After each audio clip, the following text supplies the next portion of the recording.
Hi there, this is Amanda Frankel with Our Crafty Playdate, and today we are going to be making this very sweet card. The layout is really easy, and you could use just about any stamp set and different combination of papers to make really adorable cards. This is the stamp set that I use, this Sweetly Scripted. I'm actually not sure if it's in the most current catalog or if it's one of the online specials. But if you're shopping online in my store, I actually will have a link below that has, a direct link where you can get this. But I just think this is adorable. This A Million Thanks and Speedy Recovery. You really could make any card depending on what papers and patterns you put here. But I thought this really is sweetly scripted. So I'm going to go ahead and make this real quick and show you how it's done. All right, so there is a trick to this. So that is what I am really interested in showing you today, because a lot of it's pretty standard card stuff, but it's this long stamp. So when you are using, did you see that? There's a fly in here. It's making me absolutely insane. He has been tormenting me all day. He's the only fast fly I've ever seen. Okay, anyway, when you're using a really long stamp like this, and remember, this is at, let's see, 90%. So it's really a long stamp. When you are using a long stamp like this, if you get it crooked on your card, it's going to make you nuts. So I have a trick for that, actually, and it's using your grid paper. So if you don't use this grid paper at home, you really should. It's not expensive. It comes in a huge pack. I'm not sure, maybe 50 sheets, maybe 100. I don't know. It's a lot. And it doesn't bleed through, which is really nice if you're working on a table that's not just paper like mine.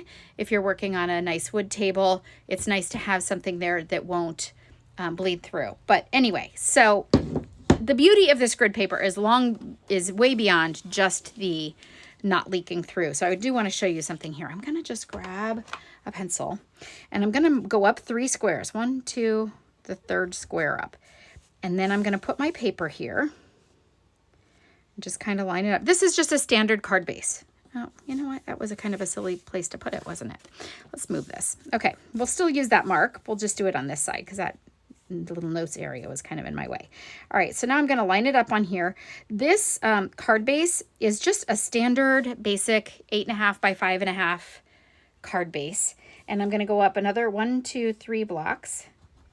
And so you can see my 2 little hash marks right here. That's what I'm going to use to keep my stamp straight.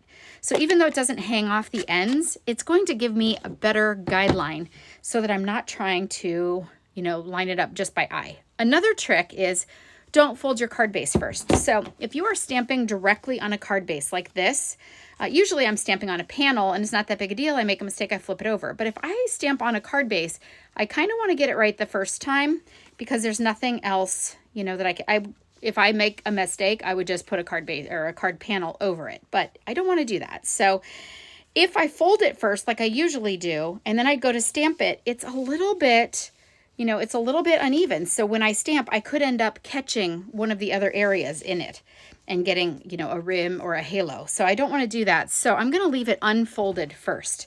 And I'm going to ink it up. I am using Pretty in Pink ink. This is one of our new colors that came back. So I'm very excited that this color's back. This was one of the colors a long time ago that I loved. And it's been gone for a while, so that makes me sad. Okay, I don't need a foam mat underneath because I'm using a red rubber stamp, and you can see there's already foam built in there, so I don't have to worry about that. And now I'm just going to eyeball using this edge and this edge to kind of see where's my little mark. There it is. All right, and let's see. Okay, and as you can see, it kind of came out about the right area. Looks good to me. It's not going to be so crazy. It makes me, not going to be so, sideways. It makes me crazy. All right, now I'm going to go ahead and fold it. Match it up. A lot of people like to pre-score their card bases. That's fine if you like to do that. But like I'm saying, when you do this one, it could just, even if it's just scored, it could have a little raise, and then that might cause a problem for you later. All right, so now the other parts of this. The Pretty in Pink cardstock that we are using it's just the Pretty in Pink cardstock that's new in the In Colors, and it is 5 1/4 by 2 1/2. And it is already glued down. The ribbon wraps around the white part, so I can go ahead. Oh, all my glues are, I'm using up my dregs, so bear with me here. Oh, that's not too bad. Okay, very little glue. As you can see, you really don't need that much. I'm gonna eyeball to center, not that big a deal. Again, you could use your grid paper, but I'm really not gonna be bothered by that. And then I'm going to put a little white embossed panel in here. The white panel is 4 3/4 by 2 1/8, and I have already embossed it. What I used was this Eyelet 3D embossing folder. I do believe that this one is one of the online specials, online exclusives. So if you love your catalog, that's wonderful. I'm a paper girl too, as you can tell, because we're all paper girls if we're doing this, right? But although I'm a paper person, the online specials have been really cute lately, and so I've been really wanting to do that. Now, before I stick this down, I am going to want to tie my ribbon. My ribbon is this Pretty in Pink ribbon. It is called Bordered Ribbon, which makes sense because it's bordered. And I am going to use my bow maker. If you don't have one of these, so you spread it apart. The distance apart is based kind of on the width of the bow that you want. So if I had really wide ribbon, I would spread them way apart. But since mine is pretty narrow, I'm going to do them kind of close together. If you don't have a bow maker like this is not something Stampin' Up! Sells. This is something that one of my customers, my very lovely, one of my very favorite people, her husband actually made these for me, and I do have some for sale. So if you're interested, definitely send me an email. My email address will be below. And you saw how easy that was, right? I do actually have a video that shows how to use it, but you saw how fast that was. I never cut my ribbon off the spool before I tie it. And the reason is now I will have absolutely no waste. I'm going to just measure that to be about the middle. Again, just an eyeball.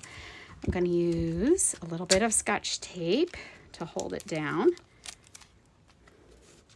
All right, and another little, and when I use my Scotch tape here, I know exactly how much to have so that I can tape it. And now I have no waste of my ribbons. That's another trick. So look, there were like 3 tricks in this video. The lining it up, the don't score it before you do it, and this bow maker with the trick here. Okay, so now that is all done. I just need some dimensionals, and I am going to put on 5. So I'm going to do here and here. I am going to do the other 2 corners here and here. Actually, I'm going to do 6. These are inexpensive, and you want to make sure you put them in the middle to support it. Otherwise, your middle gets saggy. But I'm not going to put it directly under my knot because then it makes it really tall, because just makes it really that much thicker. I'm going to kind of do this. I'm going to put one over here and one over here. It's going to still hold up my middle, but it's going to then still give a little give when it gets put through the mail, so it actually fits through the mail sorter. And that fly is here again. Oh my goodness. He is making me crazy. I'm going to name him. He's going to be my new pet. All right, and I'm just going to center that like that, and that card is done. And you can see how quick it was. You could make an adorable one with any paper that you have. This embossed piece could just be a piece of designer series paper that you love. If you have a really pretty piece of designer series paper, it could be a great wedding or anniversary, save the date, adorable. But I just think, you know, these are all sentiments you're going to use. You're going to be grabbing this quite a bit because it's a really quick and easy stamp. All right, that's it for today.